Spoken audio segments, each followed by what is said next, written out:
Welcome back to Soul Searching with Deep South Korean. Today's episode is more of a PSA for the Korean adoptee community. The NCRC file transfer could be a game changer for birth searches. If you've ever thought about searching for your biological family or have already started the process, there's a lot happening right now that you need to know. In this episode, I'll break down what the NCRC transfer means, what steps you can take, and share some resources that have been helpful for me and others in the CAD community. This is a vulnerable topic, but you're not alone in this.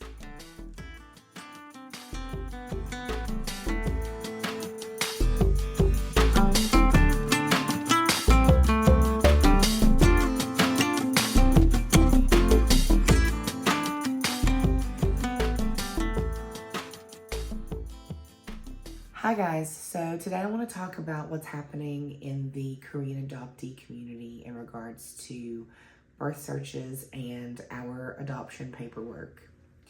And this actually inspired me or motivated me to start my own birth search because I didn't want to add another layer of uncertainty to that quest. Now, if you're not familiar with the NCRC, that is the National Center for the Rights of the Child. And they are essentially a government entity. And their goal is to acquire all of our paperwork from all of the many different adoption agencies involved. I think the goal is to make things more organized and to make the process more efficient, but there's theory and practice is always different, right?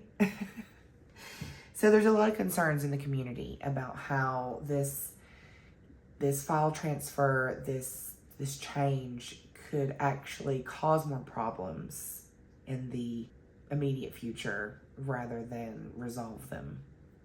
Like I said, they are a government entity and they're basically just going to take all of the paperwork from all of the different adoption agencies in Korea and compile that into one database.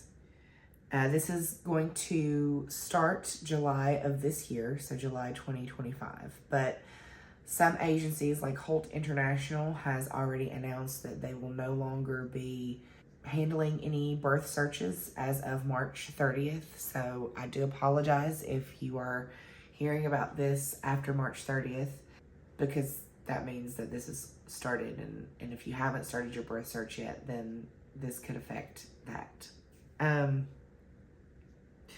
So some of those adoption agencies, like I said, include Holt Korea, there's Holt International, which are two different entities. There's Eastern Social Welfare Society, the Social Welfare Society, and Korea Social Services. So those would be the places that you would start with your birth search pre-file transfer. And some of those entities, other than Holt International, may still be allowing assistance for your birth search, but I definitely would not drag my feet if I were you. And that's a tough one because you have to be emotionally ready to do this, honestly. It's a lot. So it's not really fair to say that, and I know that. Not fair to say that you need to do it, because you have to consider your own emotions and where you are in your life and your adoption journey. So yeah, there's some pros. Like I said, the theory and the hope of this was to make things more accessible, more organized, and to make the search process more efficient, because the idea was that if everything was in one centralized location, you could just call up the NCRC and be like, I think I was adopted through this agency, but I'm not sure, and here's what little information I have. And then instead of being redirected to the correct adoption agency or redirected to someone else, because that's what happened to me. I thought I was adopted through Holt International, but I was redirected through Holt Korea, which it wasn't that difficult of a layer, but the idea is that with the NCRC holding all of our files, is that there would not be a redirect at all. They could just say, oh, fun fact, that wasn't your agency. This was the correct agency, and here's all your information. Anyway, it would make the process more standardized so people would know what to expect a little bit more, because I would assume that each agency has some differences in how they do this process. But again, theory and practice, and transition is hard. There's always going to be some sort of challenge because we're human and we make mistakes, which leads me to the cons. Even though we don't want to necessarily be pessimistic, it's not like we've had the best history with, things being handled properly. Just recently, Korea finally admitted that paperwork was doctored, or, they essentially committed fraud in a lot of the adoptions. But basically, the NCRC has already admitted that they don't have the staff, they don't have the budget, and they don't have the physical infrastructure to manage all of these files. They're ready to take them, but they don't know what to do with them once they get them. So there's been a lot of speculation about that. So what's going to happen with all of our files if all of these agencies are expected to surrender them July 2025? Where are they going? And there's been suggestions like storage facilities, and, how sound are these storage facilities? And in the process of the relocation of these files, are things going to be lost? I also read another article where they were saying that they were going to just be scanning the information into the database, or, their filing system. So there may be a lot of personal things or seemingly non-important items that wouldn't be kept in the file. For instance, letters from your biological family that they don't think is important or could just be lost. But anyhow, it might not make its way into the digital scanned file that they're going to keep in their system. So whenever you do get your information, it might be incomplete because of this file transfer. And that's, a real fear I think that a lot of people have, depending on how much they depend on these files to help them figure out their identity. At this point in my life, I feel like I've had decent access to my paperwork, and I have found my biological family. I did write my letter. I think I will share that with you guys today, if I have time. There may be somebody out there who's been kind of kicking it around for years and just not really built up the courage to do it. But if they had found out 3 months ago or a month ago or even last week that they might have had a chance to do this, or that chance would be significantly affected or reduced because of this file transfer. Because the reality of it is that this could affect the birth search process for 10 years. It could take a decade for them to basically figure it out and get it all organized, which means it's that efficiency that they're hoping for and that accessibility that they're aiming for isn't necessarily going to be accessed until 10 years from now. So that's a long time. A lot of things can happen, especially when you think about age and where our biological parents may be in their lives. Like that 10 years can have a major influence on what your birth search outcome looks like. So I don't know.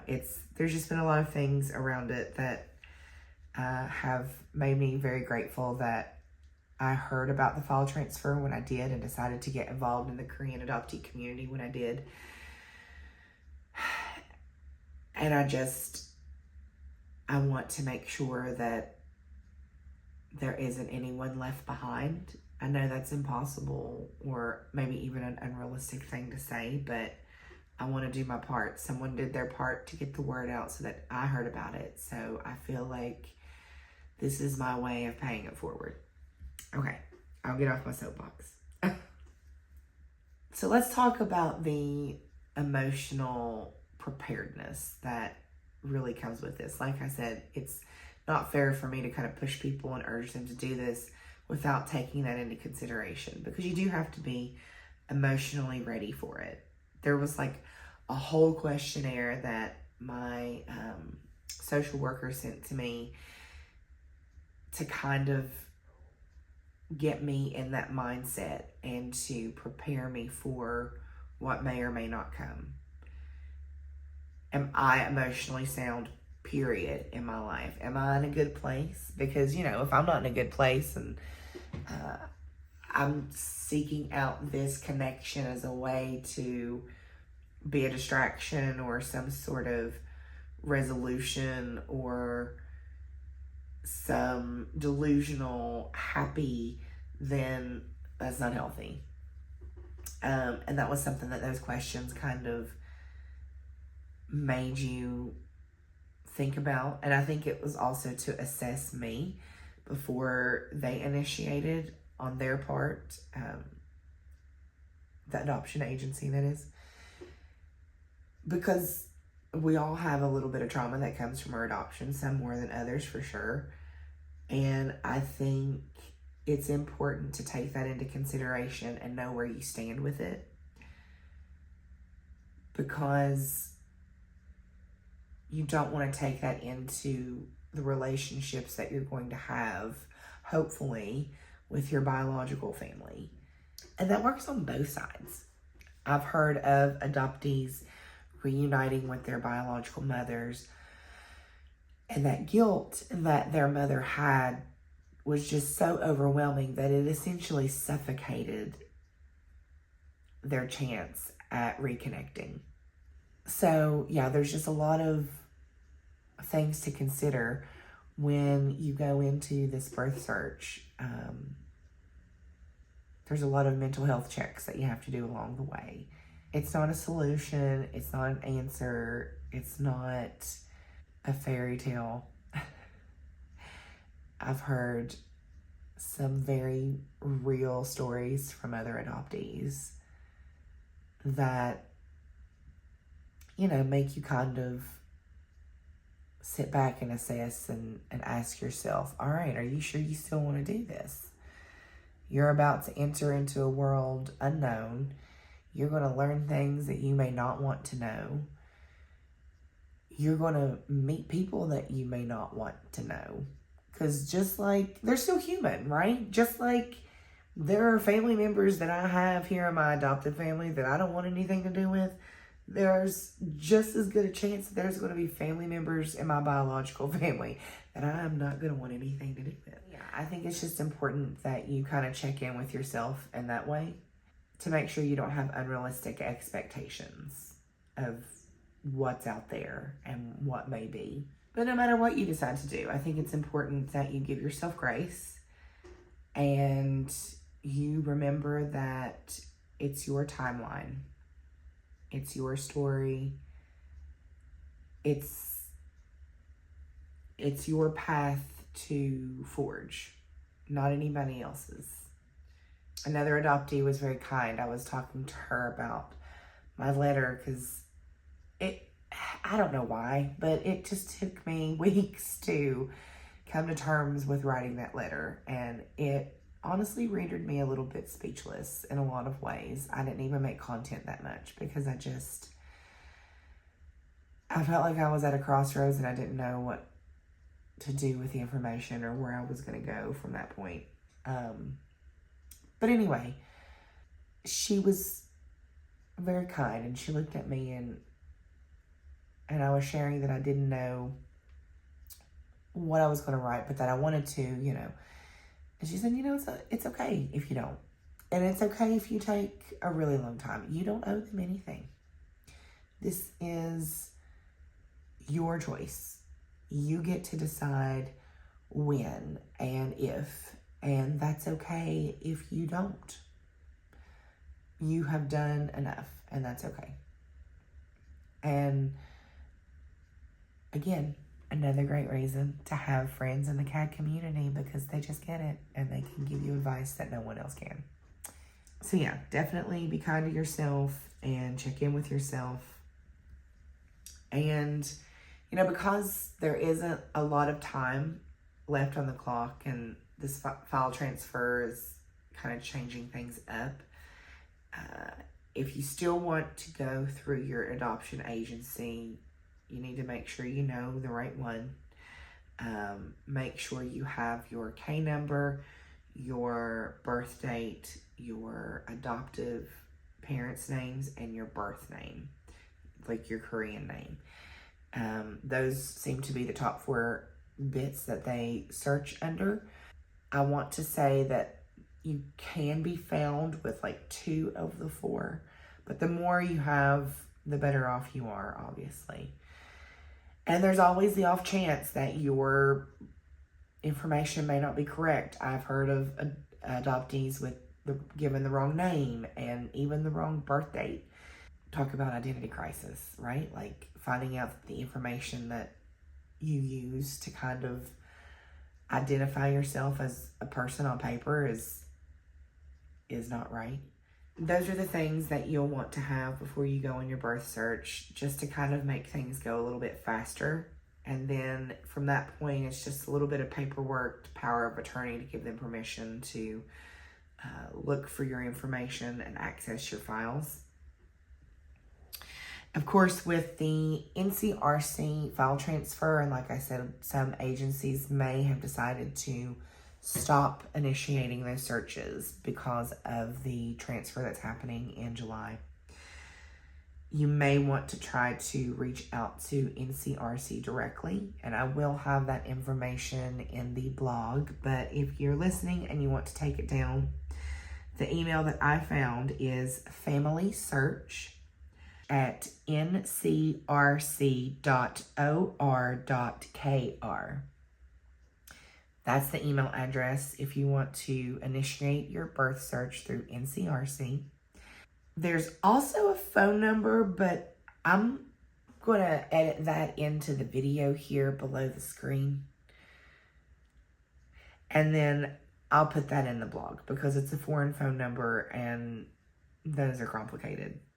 Now, I also found some resources or some suggestions to start your birth search if you need to get a little creative. I don't know how accurate this information is. I blame Google. But you could arrange an appointment at a Korean mission in your area to get a DNA sample and have them kind of try to find your family through your DNA. It'll be sent to the National Police Agency in Korea.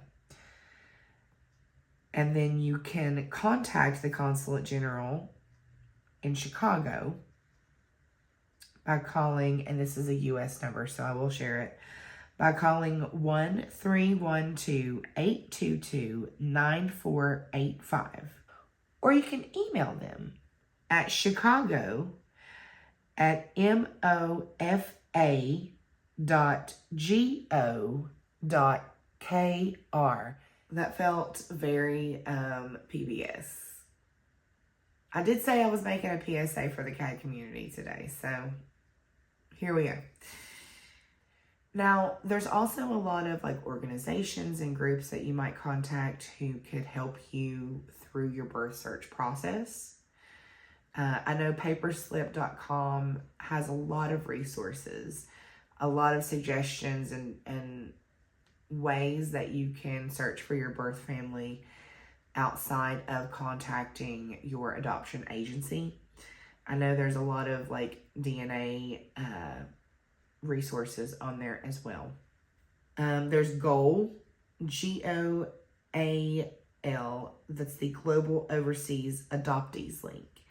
And I haven't really looked into them that much, but I have heard about them through other adoptees. I'm not really explaining this very well, but they're like the Korean adoptee concierges the community, from what I understand. There's also the Korean adoptee Facebook groups that I've always been advocating. And I've also started some groups on my own website, so I'll share those as well in the blog if you guys are interested. But you're welcome to come onto the website and join them. There's some for travel, Discover Korea, and then there is Soul Searching, where that hopefully is to just share your Korean adoptee experience and meet people, share your birth search experience, things like that. Okay, so I did share a little bit about my own birth search last episode, about how my mother, she basically, she moved on with her life. She started a family, she got married, and I wasn't part of that. My existence did not make that into her life. And that's okay. It is an interesting feeling to have, but it is one that I have been able to navigate without it crushing me, if that makes sense. So I've written my letter in response back to my uncle. And it's really not that complicated. I was overthinking it, obviously. Surprise. There's so much you want to say, I think, is the thing, is you don't know if this might be their last letter. There's not a relationship built yet, and you don't really owe each other anything, right? So what if I say something that overwhelms them or that they don't like, and then all of a sudden they just decide they're not going to write back, which is, I'm sure, what they thought whenever I didn't write back for a month. So you feel this urgency to ask all of the questions to at least just get it out. And then if they do answer it, fine. And if they don't, fine. But at least you had your chance. But at the same time, you don't want to scare them off. So I think I did well at balancing this out. And while this is a very personal letter, and while I am sure that I won't be sharing anything about them in this because of their own privacy requirements that I'm sure that they have, and I want to respect that. And I don't want this content creation journey to affect my ability to speak to my mother if she would decide that she would, be willing to do so.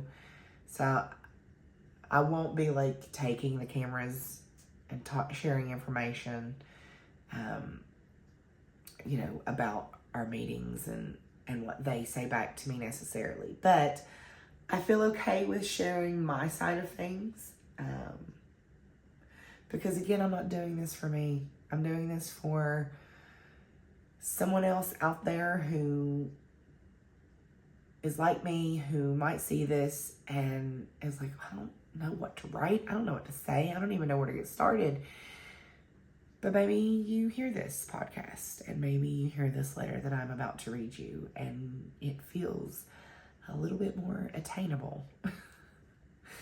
So I will sacrifice myself and my privacy. No, honestly, like I said, this community has given me a purpose, and I want to do my best to represent it in the best way possible. Okay, moving on. My letter to my uncle. This is after I found out that my mother can't speak to me, but he and his wife were open to speak to me, and they were the ones who actually put me up for adoption. Although I'm pretty sure that my mother, his younger sister, was aware of it, and, that was her wishes. I've lost count of the number of times that I've tried to write this over the past few weeks. I suppose it feels more real, more significant, knowing that there is definitely someone on the receiving end. Thank you for sharing the information behind my adoption. I realize the circumstances around my conception weren't ideal or timely. Otherwise, you wouldn't have had to make such a difficult decision. Regardless of the circumstances, I do feel that you should know that I am not angry with you. To say that I forgive you wouldn't be accurate because I never held you responsible for those choices. Regardless of your motivation, I know you chose what you thought was best for me. I was told that communication with the two of you was okay, but my mother may not be able or willing to reach out. I understand. I hope you don't have any apprehension that I might have any expectations or demands of any kind. If so, know that I am respectful of your boundaries. Not to seem impersonal, but I thought it might be easiest for me to list some of the questions and curiosities that I have. Nothing too serious. After all, we're just now getting to know one another. I'm not sure what to call you. My name is April. What information are you comfortable with sharing? Do I have cousins? Do I have siblings? Other than the adoption surrender, is there anything else that is false with my paperwork? Any familial health information? How tall are you? What do you do for a living? I'd be happy to hear anything about you and my aunt, what your life is like, or what you like to do for fun, favorite foods. I don't want to overwhelm you, so I think I'll stop there. Best, April. So yeah. Probably not my best work, and it is definitely clear that I wasn't really sure what to say or how to say it, but I did it. She's written, and she's going to go out on Monday. So yeah. It doesn't have to be perfect, I guess. It just has to be.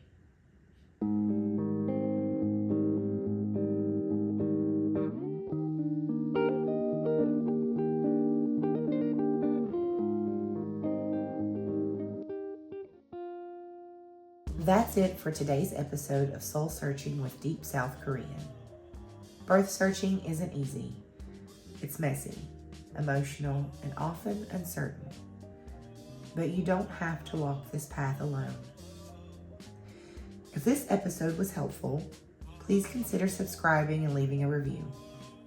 It helps the podcast reach more people who might need this information. And if you're starting or continuing your birth search, remember, it's your story, your timeline, and your healing process. Until next time, take care of yourself and know that you're not alone.